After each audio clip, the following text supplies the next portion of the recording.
Rajkot police commissioner કે જેઓ સામે આજે પગલાં પણ લેવામાં આવ્યા છે અને તેમની બદલી કરવામાં આવી છે, તેમના જુઠ્ઠાણાનો પણ ક્યાંક આજે પર્દાફાશ થયો છે, કારણ કે ચીફ ફાયર ઓફિસર અને રાજકોટ પોલીસ કમિશનરના નિવેદન સામે સખત વિરોધાભાસ સામે આવ્યો છે।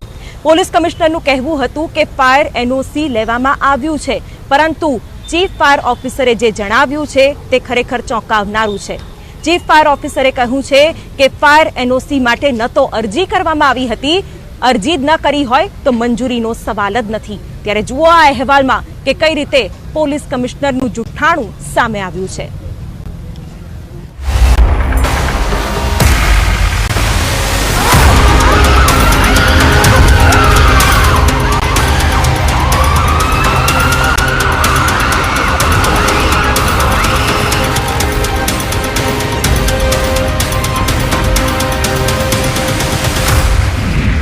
પોલીસ વર્સિસ ફાયર વિભાગ, ફાયર એનઓસી પર બંને સરકારી વિભાગ સામસામે।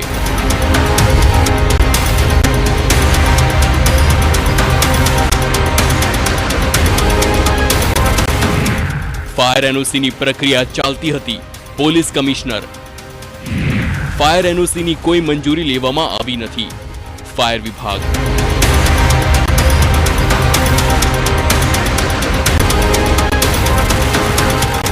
અગ્નિકાંડના પ્રથમ દિવસથી TV9ની ટીમ ગ્રાઉન્ડ પર રહીને હકીકતનો કરી રહી છે પર્દાફાશ। TV9એ રવિવારે જ ઘટસ્ફોટ કર્યો હતો કે ગેમ ઝોન પાસે કોઈ ફાયર એનઓસી નથી, અને હવે આ વાત પર રાજકોટ મહાનગરપાલિકાના ફાયર વિભાગે પણ પુષ્ટિ કરી દીધી છે।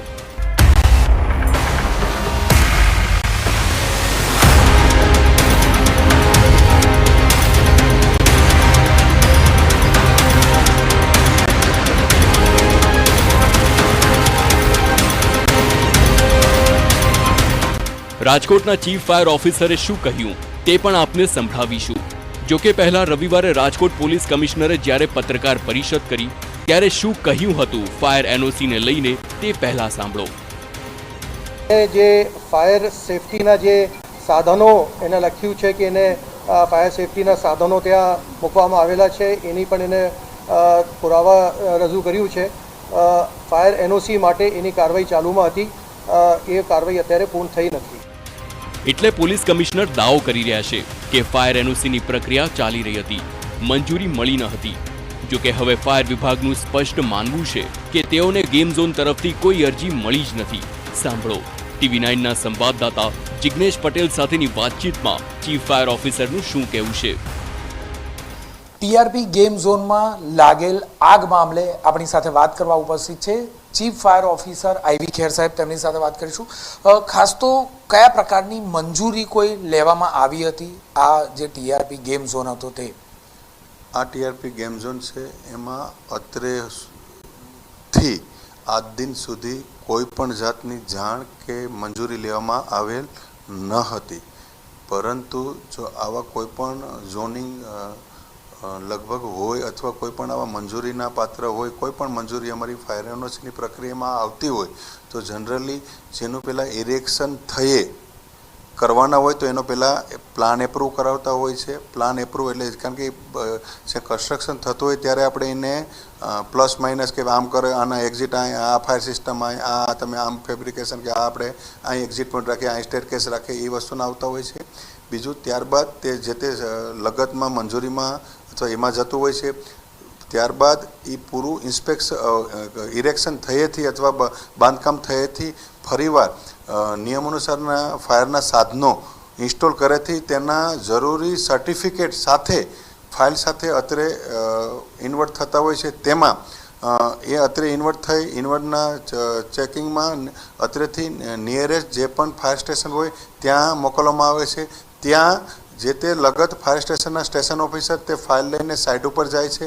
સાઇટ ઉપર જે લગાવવામાં આવેલા ફાયરના સાધનો હોય, જેમાં ફિક્સ ફાયર ઇન્સ્ટોલેશન ફાયરની સિસ્ટમ હોય, તેને પણ તેઓ ઓપરેટિંગ પંપો ઓપરેટિંગ કરીને ટેસ્ટિંગ કરવામાં આવે છે। આ ટેસ્ટિંગ દરમિયાન જે પણ અરજદાર હોય તેના દ્વારા એને એ અમારા અધિકારી હોય તેનો વિડીયો શૂટિંગ ને ફોટાબંધ કરવામાં આવે છે. આ ફોટોગ્રાફ ને વિડીયોગ્રાફનું જે કરેલ રેકોર્ડિંગ છે તે પેનડ્રાઈવમાં સબમિટ કરી અને એ ફાઇલમાં સબમિટ કરતા હોય છે. ત્યારબાદ જે તે સ્ટેશન ઓફિસર દ્વારા એ થયેલ ઇન્સ્પેક્શન મારી નીચે ડેપ્યુટી ચીફ ફાયર ઓફિસર પાસે જાય છે ફાઇલ.